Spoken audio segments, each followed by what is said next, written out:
आम्ही दोघांनी 370 रुपयांची बिर्याणी खाल्ली। मग ती मला म्हणाली की मला घरी सोडून ये। मी म्हणालो, भाई 370 रुपये गेले आहेत तर मी ते वसूल तर करणारच। असं म्हणत प्रणित मोरेच्या कॉमेडी शो मध्ये बोलताना हिमांशू जांगरा या 23 वर्षीय तरुणाने डेटिंगवर घेऊन गेलेल्या मैत्रिणीबाबतचा किस्सा सांगितला आणि त्याचा हाच 370च्या बिर्याणीचा किस्सा त्याची नोकरी गमावण्याचं कारण बनला। सोशल मीडियावर हिमांशू जांगरांची जोरदार धुलाई केली जाते। त्याच्या या स्टेटमेंटमुळे तीव्र संताप व्यक्त केला जातोय। या निमित्तानं डेटिंग, आधुनिक नातेसंबंध, समती आणि विनोदाचा दर्जा यावर चर्चा सुरू झाली आणि या सगळ्यात हिमांशू जांगराने ज्या प्रणित मोरेच्या शो मध्ये असं बेताल विधान केलं होतं तो प्रणित मोरेही गोत्यात आलाय। कारण त्यानेच हिमांशूला वेळीच न रोखता चावी देण्याचं काम केलं होतं, आगीत तेल ओतलं होतं। प्रचंड टीकेनंतर इन्स्टावरून गायब झालेल्या प्रणित मोरेला तो व्हिडिओ हटवून जाहीररित्या माफी मागावी लागली आहे। हिमांशूची नोकरी तर गेली, पण आता प्रणित मोरेंचं करिअरही धोक्यात आलंय। त्यामुळेच आजच्या या व्हिडिओत दिल्ली जवळच्या गुरुग्राममध्ये प्रणित मोरेच्या शोमध्ये नेमकं काय घडलं, ज्याच्या शोमध्ये हिमांशू जांगरांचं कांड झालं, तो प्रणित मोरे नेमका कोण आहे, त्याच्यावरून यापूर्वी कोणकोणते वाद निर्माण झाले होते आणि 370 रुपयांच्या बिर्याणीवरून मुंबई पोलीस या अडचणीत कसे सापडले, हे सगळं बिटवीन द लाईन्स मध्ये समजून घेणार आहोत। त्यामुळे व्हिडिओ शेवटपर्यंत नक्की बघा आणि तत्पूर्वी चॅनलला सबस्क्राइब केलं नसेल तर लगेच सबस्क्राइब करा। नमस्कार, मी ज्ञानेश्वर रेड्डी, तुम्ही पाहताय टीओडी मराठी। तर हरियाणाच्या गुरुग्राममध्ये प्रसिद्ध कॉमेडियन प्रणित मोरे याचा एक लाईव्ह क्राऊड वर्क शो सुरू होता। शो मध्ये नेहमीप्रमाणेच विविध विषयांवर विनोद करणं सुरू होतं। प्रणित आपल्या विनोदी शैलीत लोकांशी संवाद साधून त्यांना हसवत होता। इंटरॅक्टिव्ह कॉमेडी असं प्रणितच्या या शोचं स्वरूप आहे। याच शो मध्ये हिमांशू जांगरा नावाचा एक 23 वर्षीय तरुण सामील झाला होता, जो गुरुग्राम मधील एका वेब डिझायनिंग कंपनीत वेब डेव्हलपर म्हणून काम करत होता। बोलता बोलता त्याने आपला एक डेटिंगचा प्रसंग सांगायला सुरुवात केली। हिमांशू बोलल्याने वाद काय झाला, हिमांशूने आपल्या बोलण्याची सुरुवात मला संबंधासाठी मोठी मुलगी हवी होती या वाक्यानं केली, ज्यात तो म्हणाला आम्ही दोघांनी 370 रुपयांची बिर्याणी खाल्ली। मग ती मला म्हणाली की मला घरी सोडून ये। मी म्हणालो, भाई 370 रुपये गेले आहेत तर मी ते वसूल तर करणारच। मला तिला हॉटेलमध्ये न्यायचं होतं, पण तिने नकार दिला, म्हणून मी तिला बागेत नेलं। हिमांशू हे सगळं बोलत होता आणि त्याच्या विधानावर प्रणित मोरे हसून दाद देत होता। पीक गुरगाव कॉन्टेंट म्हणत प्रणितने हिमांशूला आपल्या शो मधला अर्धा तास दिला।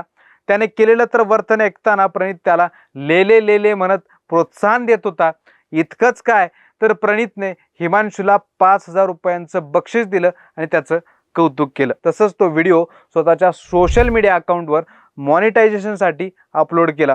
हा सगळा विषय हिमांशू आणि प्रणितसाठी एक मस्करीचा आणि त्या शो मध्ये आपण किती कूल आहोत हे दाखवण्याचा विषय होता। पण याच शो नंतर आता दोघांवरही सगळीकडून टीकेची झोड उठली। या शोच्या व्हिडिओ क्लिप्स सोशल मीडियावर प्रचंड व्हायरल झाल्या। प्रणित मोरेच्या शो मधून महिलांबद्दलची अत्यंत विकृत हिडीस मानसिकता दर्शवली जाते। रेपिस्ट मानसिकतेला खत पाणी घालण्याचा हा प्रकार आहे अशा शब्दात टीका होऊ लागली। म्हणूनच कुशा कपिला, साक्षी शिवदासनी आणि एल्विश यादव सर्व कॉन्टेंट क्रिएटर्सनी या प्रकाराचा कडाडून निषेध केला। हिमांशूला कंपनीने नोकरीवरून का काढलं, प्रकरण एवढं तापलं की 370च्या बिर्याणीवरून हिमांशू जांगराने ते स्टेटमेंट केलं होतं ते थेट त्याच्या कंपनीपर्यंत पोहोचलं। कंपनीच्या मालकानं त्याचं हे वर्तन कंपनीच्या मूल्यांना धरून नसल्याचं सांगत त्याला तातडीनं नोकरीवरून काढून टाकलं। तसंच प्रणित मोरेच्या शो मध्ये हा सगळा प्रकार घडल्याने तोही टीकेच्या केंद्रस्थानी आला। प्रणितने सोशल मीडियावर पोस्ट शेअर करत आपली चूक मान्य केली। जाहीर माफी मागत तो व्हिडिओ सर्व प्लॅटफॉर्मवरून हटवला। तसंच त्यानं आपलं अधिकृत इंस्टाग्राम अकाउंटही तात्पुरतं बंद केलं आणि सोशल मीडियाच्या माध्यमातून पेटलेले हे प्रकरण शांत करण्याचा प्रयत्न केला। मात्र आता जरी महिलांबद्दलच्या अश्लील विधानांना प्रोत्साहन दिल्याप्रकरणी प्रणितला आपलं अकाउंट बंद करावं लागलं असलं आणि यामुळे त्याची मोठ्या प्रमाणात बदनामी झाली असली तरी प्रणितचा कॉमेडी शो आणि वाद हे समीकरण काही नवीन नाही आहे। कोण आहे हा प्रणित मोरे आणि काय आहे त्याचा वादाचा इतिहास? प्रणित मूळचा रत्नागिरी जिल्ह्यातील खेडचा आहे। त्याचे वडील एसटी मध्ये कंडक्टर होते। त्याने के.जे. सोमय्या कॉलेज ऑफ इंजिनिअरिंग मधून बॅचलर ऑफ मॅनेजमेंट स्टडीज केले। त्यानंतर मुंबईच्या वेलिंगकर इन्स्टिट्यूट मधून मार्केटिंग मध्ये MBA केलं। हे झालं शिक्षणाबाबत। पण यानंतर त्यानं 2019 मध्ये आपल्या करिअरची सुरुवात रेडिओ मिर्चीमध्ये आर जे म्हणून केली. 2023 पर्यंत तो आर जे म्हणूनच काम करत होता. त्यानंतर तो सोशल मीडियावर महाराष्ट्रीयन भाऊ या नावानं ओळखला जाऊ लागला. या प्रसिद्धीच्या जोरावर त्याने आपले स्टँडअप कॉमेडीचे शो सुरू केले. बाप को मत सिखा, बॅक बेंचर या स्टँडअप कॉमेडी शोच्या माध्यमातून मध्यमवर्गीय जीवन आणि कौटुंबिक गोष्टीवर आधारित विनोदी कार्यक्रमाला प्रतिसाद मिळू लागला. लोकांनी अक्षरशः प्रणितला डोक्यावर घेतलं.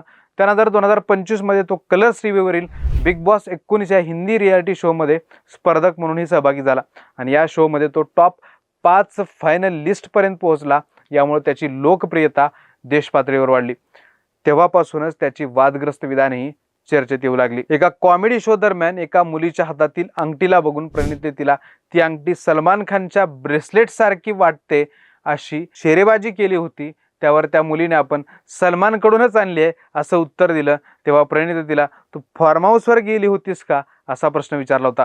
लोकप्रियता डोक्यात गेलेला प्रणित आपल्या कॉमेडी शोमधून कित्येकदा कमरेखालचे विनोद करत होता आणि त्याला प्रोत्साहन देत होता. एकदा प्रणितने तो जान्हवी कपूरच्या बॉयफ्रेंडचा भाऊ आहे, त्याचे आजोबा राजकारणी आहेत, त्यामुळं त्याला अभिनय यायलाच पाहिजे असं म्हणत सुशीलकुमार शिंदेचे नातू वीर पहार याविषयी आक्षेपार्ह वक्तव्य केलं होतं. या विधानामुळे नाराज झालेल्या 10 ते 12 जणांच्या टोळक्यानं 2 फेब्रुवारी 2025 रोजी सोलापूरच्या एका शो नंतर प्रणितला जबर मारहाण केली होती. प्रणित मोरेचा वाद शमत नाही, तेच मुंबई पोलिसांनी या वादात उडी मारली आहे. मग प्रणितच्या शोवरून मुंबई पोलीस वादात का? मुंबई पोलिसांनीही आपल्या सोशल मीडियावर 370 रुपयात बिर्याणी मिळते, आमच्या लॉकअपमध्ये जास्त दिवस राहिल्यास मोफत जेवण मिळेल असं लिहित biryani is not consent hashtag वापरून पोस्ट केली. पण सोशल मीडियाचा ट्रेंड पकडण्यात धावत्या पाण्यात हात धुवून घेण्याच्या नादात मुंबई पोलिसांचाही पाय घसरला. यावरून ठाकरे गटाच्या माजी खासदार प्रियंका चतुर्वेदी यांनी मुंबई पोलिसांची खरडपट्टी काढली. मुंबई पोलिसांची पोस्ट ही अशोभनीय आणि अत्यंत निंदनीय आहे. सोशल मीडियावर मीम्स किंवा कंटेंट व्हायरल करण्यापेक्षा मुंबईच्या रस्त्यावर महिलांची सुरक्षा वाढवण्यावर पोलिसांनी जास्त लक्ष केंद्रित केलं पाहिजे असा सल्ला दिला. थोडक्यात काय तर माणूस म्हणून कसं वागावं याचा कंट्रोल सुटला की 370 रुपयाची बिर्याणी होते, नोकरीही जाते आणि करिअरही धोक्यात येतं. हिमांशूची तर नोकरी गेलीच, पण प्रणितचं उमलतं कॉमेडी करिअरही वाह्यातपणामुळे धोक्यात आलंय. पण या सगळ्यात मुंबई पोलिसांचं वर्तन आपल्या सगळ्यांसाठी चिंतेची बाब आहे. पोलिसांचा सोशल मीडिया आणि तोही मुंबई पोलिसांचा सोशल मीडिया कसा हाताळू नये याचं उदाहरणच या निमित्तानं सेट झालंय. मुंबई पोलिसांनी नको त्या गोष्टीत नाक खुपसलंय. पोलिसच लाईकसाठी काम करत असतील तर मग सर्वसामान्य माणसांनी बघावं कोणाकडे असा प्रश्न निर्माण होतो. पण तुम्हाला काय वाटतं?